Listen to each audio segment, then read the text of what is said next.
Hey everyone, thanks for joining us for this video. We are Will and Jen of Conscious Matter Travels. The Will part is at work this week. He started his new job, so I am going to be giving you a tour of our kitchen in detail and show you some of the features that we have. So let's take a look. In last week's video, in case you missed it, we highlighted the shower and the bathroom space. They are directly across from each other and they sit on top of the wheel wells. And when we were designing our layout, we had thought about just raising up over those wheel wells. And when Will was building, he decided to go ahead and just raise the entire kitchen up. And so we have kind of like a platform kitchen. There's storage that goes all the way underneath back to the bedroom, which is really nice to have. And then it just makes it feel like there is a completely different space where the kitchen is located. And it really works well because we did raise the roof. So we have ample space and our cabinets can still be placed up high. We have 4 cabinets in our upper storage of the kitchen. On this side, we have an extended shelf which holds a basket of linens such as pot holders, washcloths, napkins. And on both sides, we painted them turquoise. We wanted some splash of color in the bus and we chose turquoise as that color. Each cabinet is full of different things. This holds mostly just pantry items. We use these baskets for every single cabinet to hold items. It seemed to save some space and also helps with travel. The second cabinet over here has some coffee and some other wine glasses in the back. And then this cabinet holds all of our dishes. We're cheating with some paper plates right now, but I also used some of this plastic material in between each of the bowls and stuff because everything that we have is pottery or handmade or glass, and I wanted to preserve those and have them not shift around while we were traveling. And the last cabinet is full of glasses and there's some vases in the back. We also have some other kind of cups in there as well. For our cabinets on the bottom, Will made matching doors. He made them out of pallet woods and they reflect each other. Both of them are secured by this latch hook.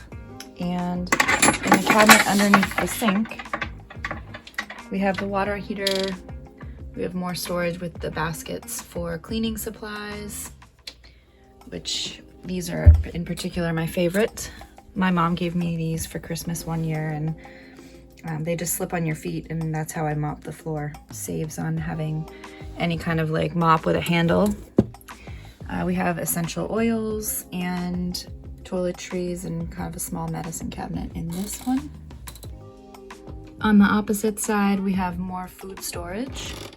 We have a few of those baskets that hold tea and coffee and things like that, and then some things that are enclosed in bins just in order to keep bugs out for the event that that might happen. In the bottom is where we store our convection oven. We don't use it as much as the stovetop, so it hides down there. And then we have some small appliances. This countertop is used daily. It's where we make our coffee in the morning and breakfast. We have a small bin over here. We keep snacks and things that are just easy to grab. Right next to that is our refrigerator. We have it decorated with some pictures and quotations and magnetic poetry, of course. We have child safety locks on that for travel. It's obviously stronger than any fabric and magnets that I could make.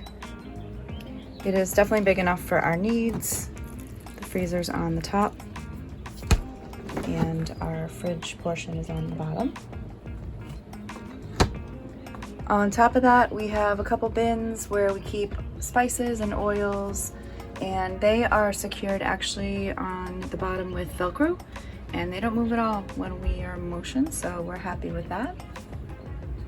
And then over on the wall next to it, we have a magnetic strip for our measuring cups and for our tablespoons and such.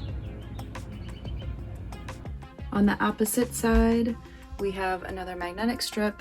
It holds a utility knife and then a bunch of other kitchen knives, and one of our flashlights. Thank you, Larry. We usually keep a bowl over here for some onions and garlic and things like that when we go to the store. And this container is just like the spice rack on the other side. However, we have that nailed into the backboard. It just holds some different kind of jars. There's a cookie jar in there, and our utensils sit in there. We have some coffee stuff for the morning and our Buddha, and then our kitchen sink. We purchased this from IKEA. We have had no issues with it. It was relatively inexpensive. We wanted one of the faucets that had the neck where you could also pull out the faucet, and it has the sprayer, which is convenient. And then we got one of the resting shelves that sits in there. That's what we use for our drying rack. And we have a grocery bag, a produce bag that we hang lemons and obviously and avocados in and things like that.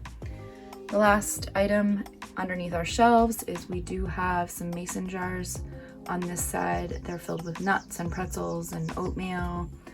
Over here we have a couple grains in the back, pasta and rice, and then we have some teas up in the front and other drinks. On the opposite side we have coffee and things like that as well. Underneath the counter we have drawers.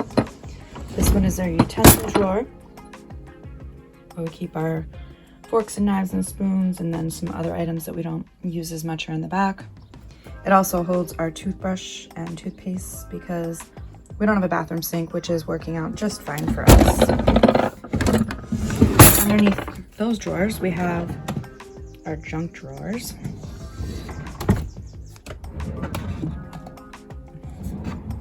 And then below that we store our pots and pans, which we would like to put a faceplate on as well. And I'm going to leave you with my 5 favorite things about our kitchen. The first item on the list is our essential oils. We definitely use them every day in some capacity, and we're learning more and more about their uses and how they're beneficial to us.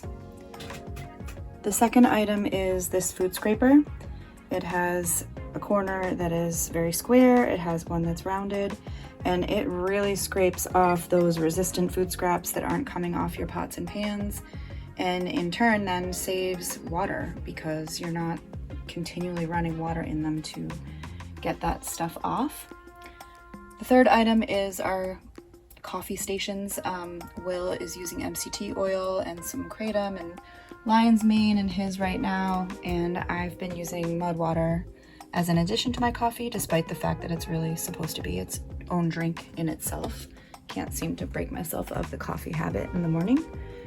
The fourth item is just our fridge magnets and pictures of family and pictures of each other that we like. And the fifth item is a little bit outside of our kitchen, but it belongs in there. It is our bread storage container that I recently acquired at a yard sale with my Aunt Pat. Thank you so much for following along. We hope that you continue watching us next week when we conclude the rest of our detailed interior tours with the living space area. Please like, share, and subscribe for future notifications. Stay tuned for the more traditional outtakes this week, as Will wasn't here to provide his natural humor. Hello everyone. This week's video is going to be a tour of our kitchen, and I'm going to switch the camera around and talk a little bit about what's in our kitchen and how we use it. And hello everyone. This week's video is the third would be our coffee paraphernalia, the things that we add to it. Will's side is over here with the MCT oil and the lion's mane. I actually add mud water to mine, even though that is supposed to be a drink on its own. I can't seem to break myself of the coffee habit. The third is sugar. That would be the fourth. Thank you so much for watching this kitchen tour. Please stay tuned next week when we'll conclude our interior tour, not interior tears. Thank you so much for watching the tour of our video. We appreciate it. Check out our Patreon page at Conscious Matter Travels to see how you can support us. And thanks again. Take care.